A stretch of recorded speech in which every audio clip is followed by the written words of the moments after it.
ಮೊದಲನೇ ಬಾರಿಗೆ ಹಳೆ ಮೈಸೂರು ಭಾಗದಲ್ಲಿ ಪ್ರಧಾನಿ ಮೋದಿ ಮಂಡ್ಯದ ಹತ್ತತ್ರ ಬಂದ್ಬಿಡ್ತಾರಲ್ಲ. ಹಳೆ ಮೈಸೂರು ವಶಕ್ಕೆ ಕೇಸರಿ ಪಡೆಗೆ ಹೆದ್ದಾರಿಯೇ ರಹದಾರಿ. ಮಾರ್ಚ್ 11ಕ್ಕೆ ಬೆಂಗಳೂರು ಮೈಸೂರು ಹೈವೇ ಲೋಕಾರ್ಪಣೆ. JDS ಭದ್ರಕೋಟೆಯಲ್ಲಿ ನಮೋ 40 ಕಿಲೋಮೀಟರ್ ರೋಡ್ ಶೋ.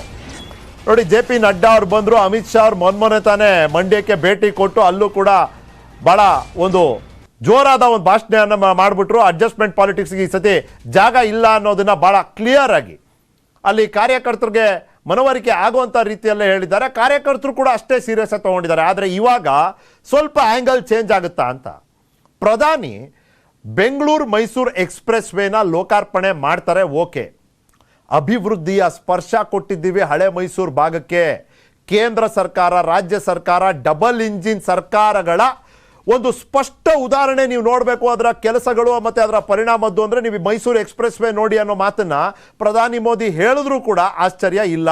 ಅದನ್ನು ನಾವು ನಿರೀಕ್ಷಿಸ್ತಿದ್ದೀವಿ ಕೂಡ. ಮಧು ಮಂಡ್ಯಕ್ಕೆ ಅಂತಲೇ ಹೋಗ್ತಿಲ್ಲ, ಬಟ್ ಮಂಡ್ಯದ ಸುತ್ತಮುತ್ತ ಅಂತೂ ಇರ್ತಾರೆ ಪ್ರಧಾನಿ. Bengaluru Mysuru express way, old Mysuru ಅಭಿವೃದ್ಧಿ, ಮೋದಿ ಫ್ಯಾಕ್ಟರ್ ಪ್ಲೀಸ್. ಸಹಜವಾಗಿ ನಾನು ಕೂಡ ಈ ಮೈಸೂರು ಭಾಗದವನೇ. ನಾನು ಅಲ್ಲಿ ಪ್ರಯಾಣ ಮಾಡ್ಬೇಕಾದ್ರೆ ಬೆಂಗಳೂರಿಂದ ಚಾಮರಾಜನಗರಕ್ಕೆ ಎಷ್ಟೆಲ್ಲ ಪರಿಪಾಟ್ಲಿತ್ತು ಅಂತ ಗೊತ್ತಿದೆ, ಗಂಟೆಗಟ್ಟಲೆ. ಅದು ಕೂಡ ಹೊಂಡಗಳು ಮತ್ತೊಂದು ಇದರಲ್ಲಿ. ಅಲ್ಲಿ ಮೈಸೂರು ಅನ್ನುವಂಥದ್ದು ಬೆಂಗಳೂರಿಗಿಂತ ಮುಂಚೆ ಅಭಿವೃದ್ಧಿ ಆಗಿರುವಂಥದ್ದು ರಾಜರ ಆಡಳಿತ ಮತ್ತೊಂದು ವಿಚಾರ ಬಂದಾಗ. ಆದ್ರೆ ಅಲ್ಲಿ ಹೋಗುವಂತ ಒಂದು ರಸ್ತೆ ಸರಿ ಇಲ್ದಿರೋ ಕಾರಣಕ್ಕೆ ಅಲ್ಲಿ ಯಾವುದೇ ರೀತಿಯ ಕಮರ್ಷಿಯಲ್ ಡೆವಲಪ್ಮೆಂಟ್ ಆಗಿಲ್ಲ. ಟೂರಿಸಂ ಅವಕಾಶ ವಿಪುಲವಾಗಿದ್ರು ಕೂಡ ಡೆವಲಪ್ ಆಗಿಲ್ಲ. ಸೊ ಈ ಅಭಿವೃದ್ಧಿ ಅನ್ನೋದಕ್ಕೆ ಒಂದು ಹೊಸ ವ್ಯಾಖ್ಯಾನ ಕೊಡ್ಲಿಕ್ಕೆ ಈ ಒಂದು ಹೈವೇ ನಿಜಕ್ಕೂ ಕೂಡ ಹೆಲ್ಪ್ ಆಗುತ್ತೆ. ಮತ್ತೆ ಜನರ ಮನಸ್ಸಲ್ಲಿ ಈಗಾಗಲೇ ಕೂಡ ಅಲ್ಲಿ ಡ್ರೈವ್ ಮಾಡ್ತಾ ಇರೋರ್ಗು, ಯಾರು ಹೋಗಿ ಬರ್ತಾ ಇದಾರಲ್ಲ, ಉದ್ಘಾಟನೆಗಿಂತ ಮುಂಚೆನೇ ಏನು ಸಂಪರ್ಕ ಏನು ಶುರುವಾಗಿದೆಯಲ್ಲ, ಆಗ್ಲಿ ಫೀಲ್ ಮಾಡ್ತಾ ಇದ್ದಾರೆ ಅಂತ. ಸೊ ಆ ಒಂದು ಫೀಲು ಓಟಾಗಿ ಕನ್ವರ್ಟ್ ಆಗುತ್ತಾ, ಆ ಓಟ್ ಕನ್ವರ್ಟ್ ಮಾಡ್ಕೊಳ್ಳಿಕ್ಕೆ ಇದನ್ನು ಕೊಟ್ಟಿದ್ದೀವಿ, ಇದನ್ನು ಕೊಡಿ ಅಂತ ಯಶಸ್ವಿಯಾಗಿ ಕೇಳಲಿಕ್ಕೆ ಪ್ರಧಾನಿ ಅವರಲ್ಲಿ ಹೋಗ್ತಿದ್ದಾರೆ.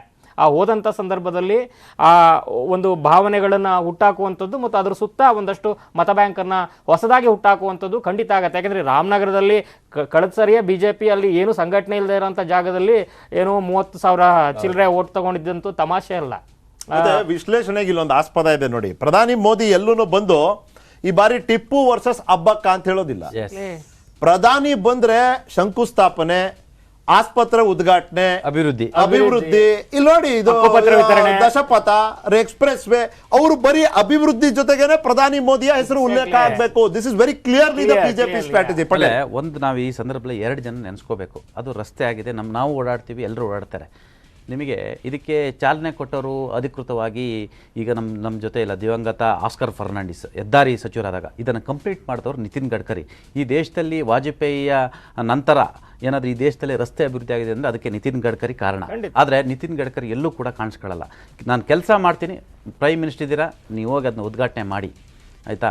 ಹಾಗಾಗಿ ಇವೆರಡು ಜನ ನೆನೆಸ್ಕೋಬೇಕು. ಬಟ್ ಇದೆಲ್ಲ ಒಂದು ಕಡೆ ಪ್ರಧಾನಿ ನರೇಂದ್ರ ಮೋದಿ ಕಟೀಲ್ ಹೇಳ್ತಾರಲ್ಲ, ಅಬ್ಬಕ್ಕ ವರ್ಸಸ್ ಟಿಪ್ಪು ವರ್ಸಸ್ ಸಾವರ್ಕರ್ ಅಂತ. ಯಾವತ್ತೂ ಕೂಡ ಒಬ್ಬ ಈ ದೇಶದ ಪ್ರೈಮ್ ಮಿನಿಸ್ಟರ್ ಆದರೂ ಯಾವತ್ತೂ ಕೂಡ ಅವರು ಆ ರೀತಿ ಹೇಳಿಲ್ಲ. ಎಷ್ಟೋ ಚುನಾವಣಾ ಪ್ರಚಾರಗಳು ಬಂದರೆ ಅವರು ಅಭಿವೃದ್ಧಿ ಮಾಡಿದ್ದಾರೆ. ನಿಮಗೆ ಜನ್ಧನ್ ಇರ್ಬೋದು, ಬೇರೆ ಬೇರೆ ಕೋವಿಡ್ ಲಸಿಕೆ. ನೀವು ಗಮನಿಸಿದ್ರೆ ಯಾದಗಿರಿಗೆ ಬಂದಿದ್ರಲ್ಲ, ಅಲ್ಲೂ ಕೂಡ ಅವ್ರು ಕೊಟ್ಟಿದ್ದು ರಿಪೋರ್ಟ್ ಕಾರ್ಡೇ.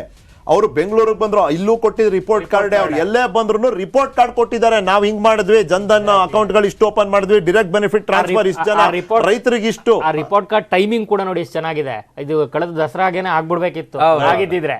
ಸೊ ಮತ್ತೆ ಬೇರೆ ಬೇರೆ ಕಾರಣನೂ ಆಯ್ತು, ಏನೋ ಮಳೆ ಬಂತು, ಒಂದಷ್ಟು ಇದಾಯ್ತು. ಬಟ್ ಅದರ ಒಂದು ಟೈಮಿಂಗ್ ಇದೆಯಲ್ಲ, ಕರೆಕ್ಟ್ ಆಗಿ ಅದನ್ನ ಪೂರ್ವಯೋಜಿತವಾಗಿ ಮಾಡ್ಕೊಂಡಿರುವಂತದ್ದು. ಮಧು, ನೀವು ಟೈಮಿಂಗ್ ಬಗ್ಗೆ ಮಾತನಾಡಿದ್ರೆ ಟೈಮ್ ಮುಗಿದೋಯ್ತಾದ್ರೆ ಇವತ್ತಿನ ಚರ್ಚೆಗೆ ಟೈಮ್ ಮುಗಿದೋಯ್ತು. ಚಿದಾನಂದ್ ಪಟೇಲ್, ಮಧು, ಥ್ಯಾಂಕ್ ಯು ನಿಮ್ಮ ಸಮಯಕ್ಕಾಗಿ.